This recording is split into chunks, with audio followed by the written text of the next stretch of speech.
So welcome today. It's a beautiful day, and today's service is a Halloween special written by Steve, who is our tech guy, and he doesn't like speaking in public, so I've agreed to deliver it. Steve is a cinema buff, and the original plan for this Halloween service was a history of religious horror movies. When he read the final draft, he decided that most of the congregation, to put it mildly, weren't quite ready for its contents. That any first-time visitors would be mortified and leave, and our minister Kate would be told to resign.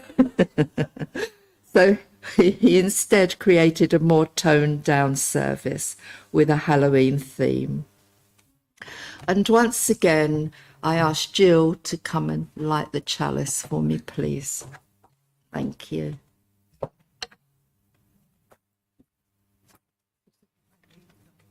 Thank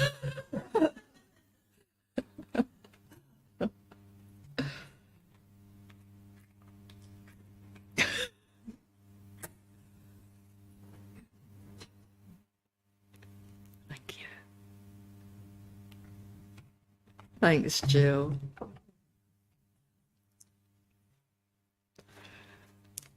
So we'll start with a prayer. Let me take a few minutes. We start with a prayer for Samhain, the Celtic name for this celebration. This is the night when the gateway between our world and the spirit world is thinnest. Tonight is a night to call out those who came before. Tonight I honour my ancestors, spirits of my fathers and mothers. I call to you and welcome you to join me for this night. You watch over me always, protecting and guiding me, and tonight I thank you. Your blood runs in my veins, your spirit is in my heart, your memories are in my soul. With the gift of remembrance, I remember all of you. You are dead but not forgotten, and you live on within me and within those who are yet to come. Amen. And our first hymn is number 280 in the Green Book, and Steve has chosen Morning Has Broken for the first hymn. It was quite difficult to find suitable hymns for this service, for the theme. But Steve, I believe, really likes this hymn. So you will sing really nicely for Steve. So first hymn, Green Book 280, and the words will appear on the screen.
So the service is in two parts.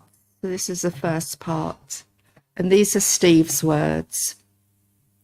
It's autumn, my least favourite season of the year. It's colder, it's darker, and those wonderful light evenings I love to walk in are becoming just a distant memory. The shops, supermarkets, even TV adverts are full of Halloween merchandise. It's the season of spooks, witches, and all things macabre. It's big business, especially in America, the Halloween capital of the world. A legacy of Irish immigrants in the 19th century fleeing the Great Famine. Like most holidays now, including Christmas, Easter, and Valentine's Day, Halloween is a holiday where the buying of consumer goods is a way of celebrating. It has become one of the most marketable and culturally popular celebrations, generating billions of pounds in revenue for the economy, a season of lucrative corporate profit. Even the movie industry jumps on the bandwagon, with October being renamed Shocktober or Spooktober. 31 days of terror when the cinema releases a multitude of eagerly anticipated horror movies onto the silver screen to generate as much revenue as possible. As soon as it's over, the consumer madness we now refer to as Christmas will begin. Are you a fan of Halloween? As a festival and celebration, it has both fervent supporters and devoted critics. Halloween originates from a seasonal pagan festival celebrated in the 6 Celtic nations of Cornwall, Brittany, Ireland, the Isle of Man, Scotland and Wales. Galicia in Spain claims to be a 7th, but it does not have a Celtic language that has survived into modern times, so it's not included. It was one of the great religious festivals of the ancient northern pagan year, marking the end of harvest and the beginning of winter, as nature was abandoned to the season of darkness. In Ireland, it was called Samhain, or Summer's End. The traditional Halloween colours adopted from paganism are black and orange, black representing the death of summer and orange the autumn harvest. This was a period of homecoming, a bit like Thanksgiving in America, or Christmas, a time for reunions, stories and celebration.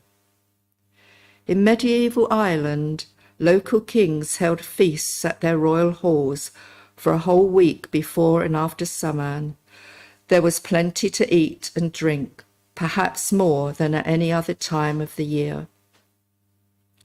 In Anglo-Saxon times, this time of year was called Blodmonath, or Blood Month, when the livestock that could not be fed through the winter was slaughtered for meat and clothing. It was a feast that prefaced the coming months of darkness, cold, hunger, claustrophobia and illness. Winter was, and still is, an uncomfortable and dangerous part of the year.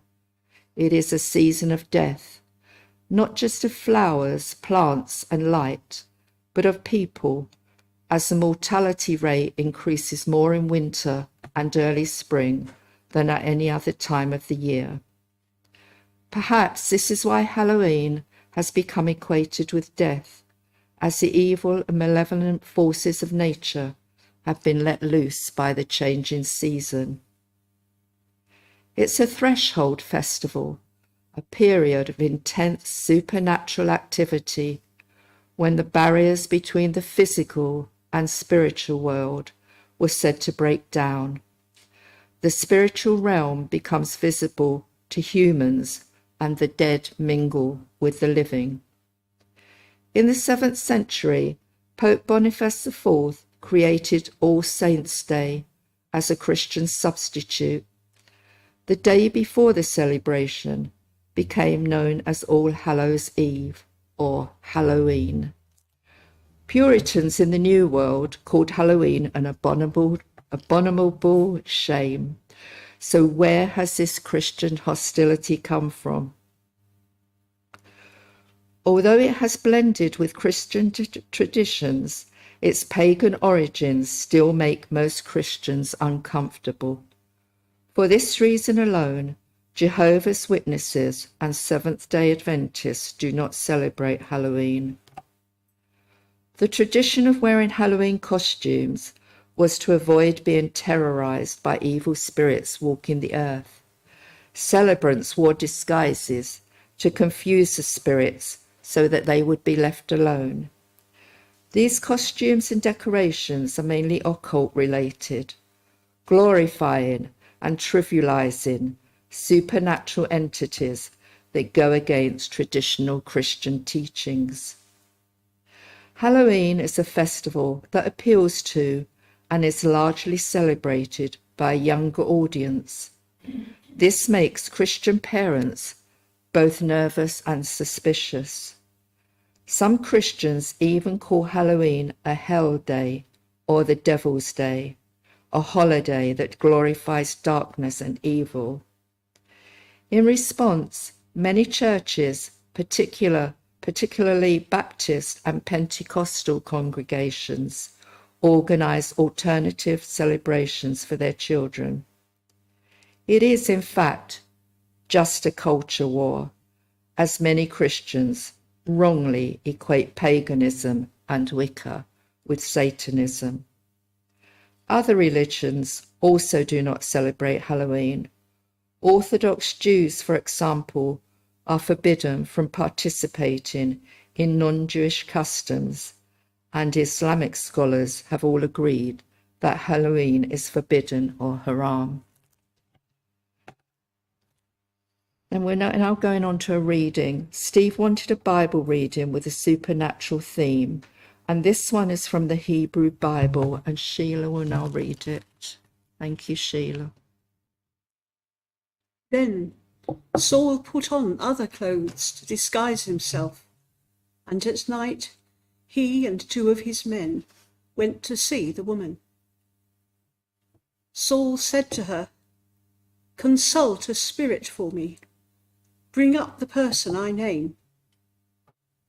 But the woman said to him, "Surely you know what Saul has done. He has outlawed the mediums and spiritists from the land. You are trying to trap me and get me killed." Saul made a promise to the woman in the name of the Lord. He said, "As surely as the Lord lives, you won't be punished for this."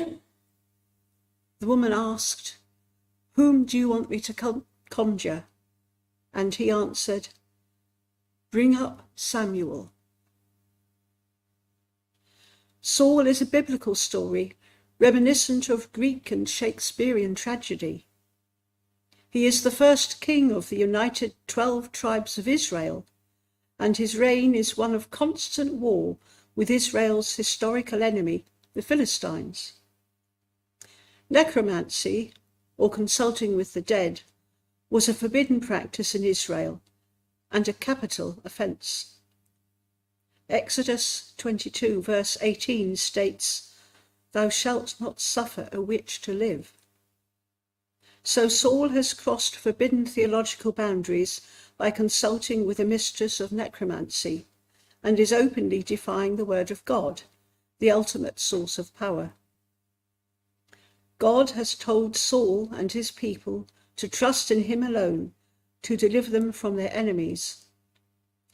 By disobeying God, and instead resorting to occult practices to summon the spirit of Samuel for advice, he has reached the bottom of the moral and theological abyss. The conjured spirit of Samuel accurately predicts the ruination of Saul, and the following day his sons are slain by the Philistines. Saul is mortally wounded in battle, and in great distress falls upon his sword, taking his own life. The future King David laments bitterly over the death of Saul and Saul's son Jonathan. The beauty of Israel is slain upon thy high places. How are the mighty fallen? Thank you, Sheila.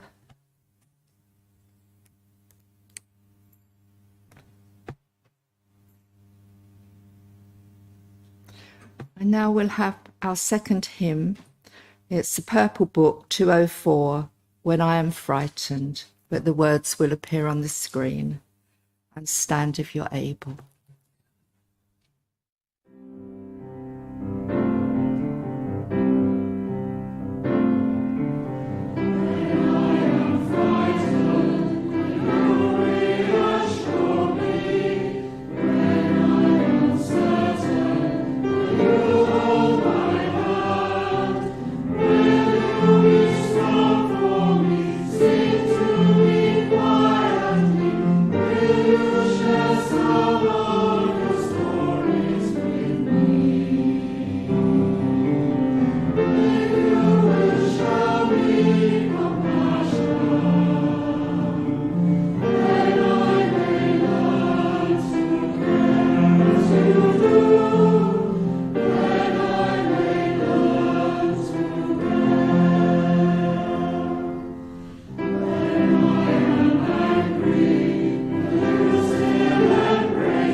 Apples. We have some apples in the church to share. There's beautiful apples there. And commiserations to online Zoomers. Sorry. Apples are a common fruit in Halloween tradition. All of you will have heard of bobbing for apples, and most of us have taken part in games when we were younger. Apples store well over the autumn-winter period, so were a popular fruit to eat at this time of year. We didn't have the exotic catalogue of fruits we are so used to seeing in supermarkets now. So in days gone by, it would have been summer berries, which spoil quite quickly, and apples, which would last months. In Cornwall, the giving of highly polished red apples to friends and family is meant to bring good luck. And Sheila, I saw polishing those apples very well this morning. It's linked to Allantide, the Cornish Halloween, named after the Celtic saint, St. Allan of Arlan, a rich and vibrant festival that celebrates the cyclical nature of life and death. The festival was called Calan Gawav, excuse my Cornish, might not be right in Cornish, the first day of winter. Older girls would put what was called an Allan apple under their pillow to dream of the person they might marry. Local Allan markets were often held before the day so people could buy the best apples. So you can help yourself now to an apple, or you can have one after the service. If you'd like one now, I'll give you a few minutes to take one. But before we move into a time of silence, we have a poem that Steve created by magic, or rather an online poetry AI app. He typed in the word Saman and the following poem was generated in about 10 seconds. And Stephen is going to read it for us. Don't get confused between Steve and Stephen. Steve is who's written this service and is our tech guy, and Stephen does a lot of other things in the church. Thank you, Stephen. Very important. In the realm of Samhain, where the veil is thin, the spirits roam and the dead do spin. The night is dark and the moon is bright, as the witches dance with all their might. The shadows cast a haunting sight, as the ghosts and goblins all take flight. The bonfires burn with a fierce great light, and the banshees wail in the dead of night. The barriers break and the worlds collide, as the living and dead are side by side. The Samhain magic fills the air, as the spirits gather without a care. The rituals begin with a sacred spell, as the ancestors call and the bells do knell. The Samhain feast is time to share, as the community gathers without a care.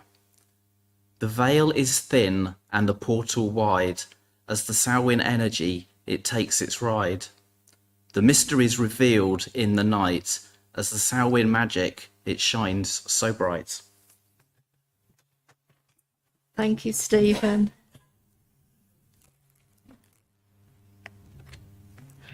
We're now going to a period of silence for your own prayers or meditation, and this will be followed by 2 pieces of music.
Well, the last day is coming, October, and the shadows are long on the sea. I'm glad when it's time to go over the shoulder of Timber Hill, the shoulder of Timber Hill. Won't you take a sweet right hand apple close under your pillow to keep, that you may be sure that your true love will come to you there while you sleep, will come to you there while you sleep. Sweet apple, oh, sweet apple, I slept with my sweet apple, so scented and so rosy red, and I dreamed that my true love was lying so warm by my side in my bed, so warm by my side in my bed. Won't you take a sweet ripe and apple close under your pillow to keep, that you may be sure that your true love will come to you there while you sleep, will come to you there while you sleep. Sweetheart, apple, sweetheart, apple, sweetheart, apple.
So the first piece of music was by Brenda Wotton, called Alan Apple, Cornwall, the Land I Love.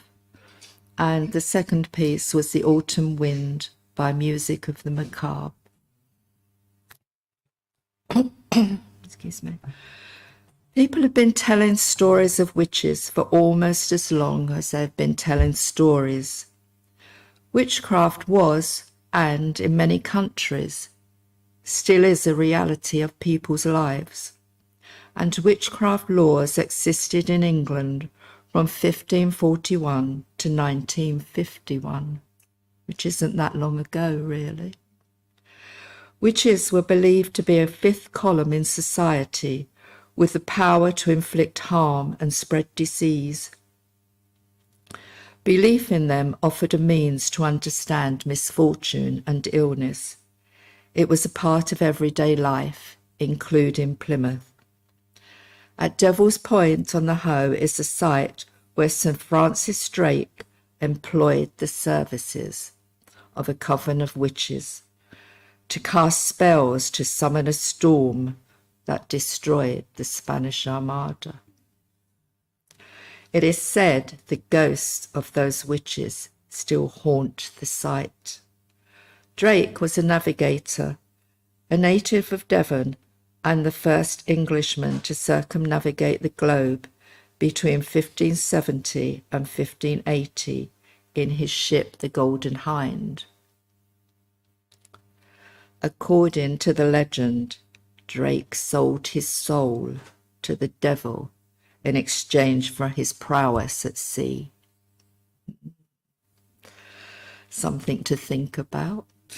The Spanish were terrified of him and said he possessed a magic mirror that enabled him to see ships in all parts of the world at once.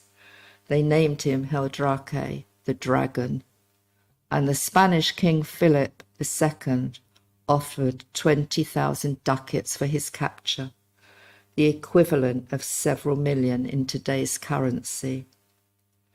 The devil was in fact so pleased with Drake that he built him a house at Buckland Abbey in 3 days as a thank you. It's now a National Trust property, and ghostly apparitions and a pack of hellhounds allegedly haunt his home. Drake also used his magical skills to give Plymouth a new water supply as he performed a spell over a Dartmoor spring, commanding the water follow him to Plymouth. Southwest England was a hotbed of witchcraft hysteria, especially in Exeter. There is a commemorative plaque there in memory of Alice Mollard, the last woman in Devon to be hanged for witchcraft in 1685. One of the towers of Launceston Castle is known as the Witches' Tower, as it was believed witches were burned here at the stake, although normally people sentenced for witchcraft in England were executed by hanging. It was in Scotland that witches were burned at the stake to prevent them being buried, considered the ultimate disrespect.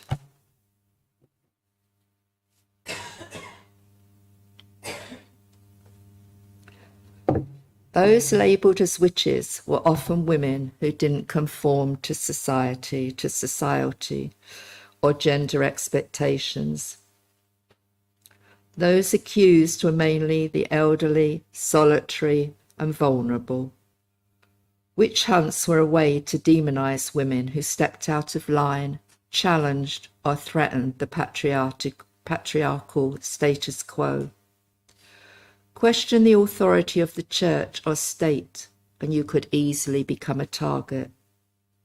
There were mechanisms of social control, policing women, a political tool of the elite. Women were expected to be submissive, obedient, and passive. Those who were independent, assertive, and unconventional were made examples of. Even today, thousands of marginalised girls and women are accused of witchcraft and their lives claimed in third world countries across Africa, as well as India, Nepal, and Papua New Guinea. Landowning women in India are at greatest risk of being accused of witchcrafts, especially if they are a lower caste, single, or widowed. There are male witches, and we call them wizards, warlocks, magicians, sorcerers, and conjurers. Wizard in slang means superb, excellent, wonderful. Harry Potter was one, but being called a wizard does not carry the same menace and stigma as being called a witch does. What Steve said he had noticed about the portrayal of witches is how they are linked to misogynistic stereotypes of women. What words do we associate with witches? Hag, crone, ugly, old, evil. A woman's worth is often determined by her age, her fertility, her beauty. Look at the appearance of the Wicked Witch of the West in The Wizard of Oz. A demonic green-coloured skin, old and ugly. This is linked to the Salem witch trials, as suspects were given henbane as a hallucinogenic to extract confessions. This apparently turned their skin green. The second category of witches are ones who are young and pretty. In movies and TV shows, they are usually portrayed as devastatingly beautiful and equally as evil. She bewitched me, is a phrase often used by men, and usually when they have done something wrong, even criminal. Beautiful witches are supernatural femme fatales. They are evolutions of the succubae, female demons from Jewish mythology. They embody all the things that society expects women not to be, and reflect the deepest social and sexual anxieties of a culture that created. They're usually killed brutally, always by men, often with phallic-shaped weapons such as knives and wooden stakes, symbolizing male power and dominance.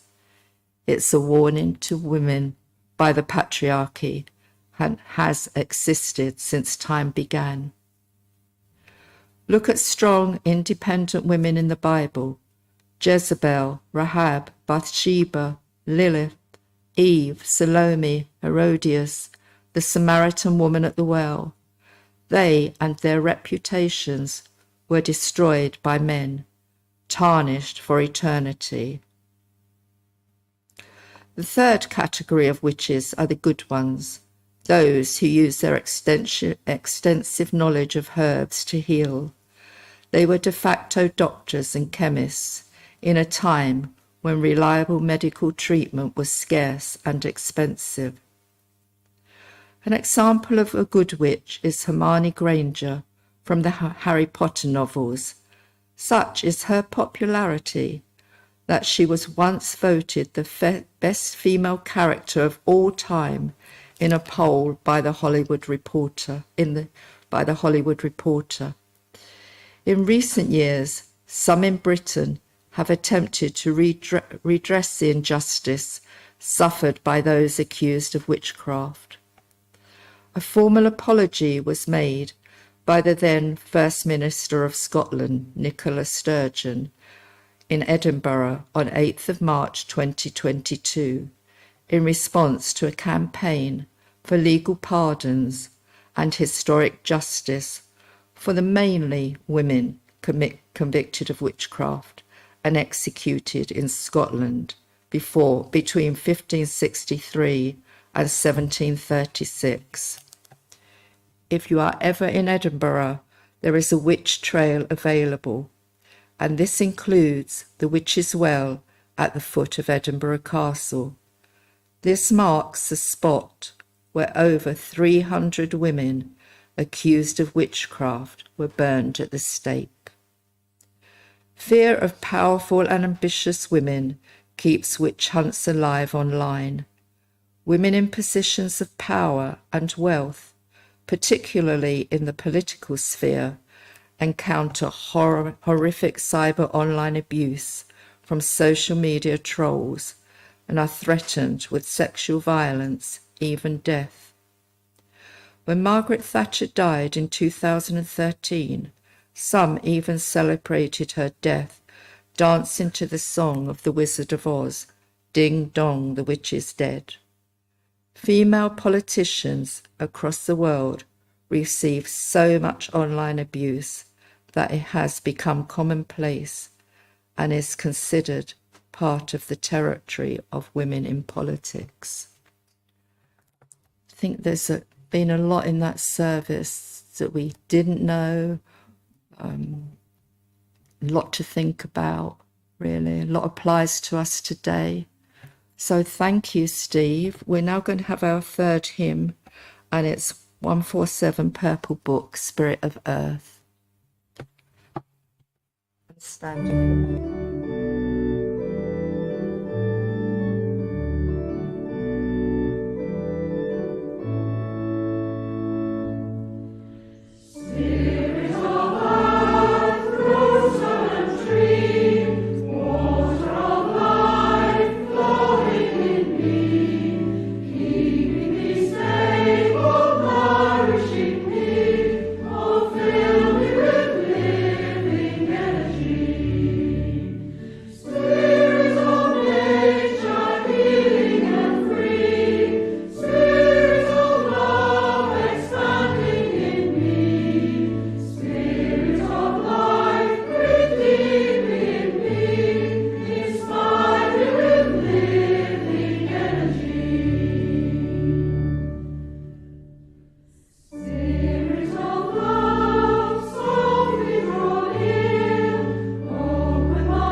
We're going to finish this service with an Irish Halloween blessing.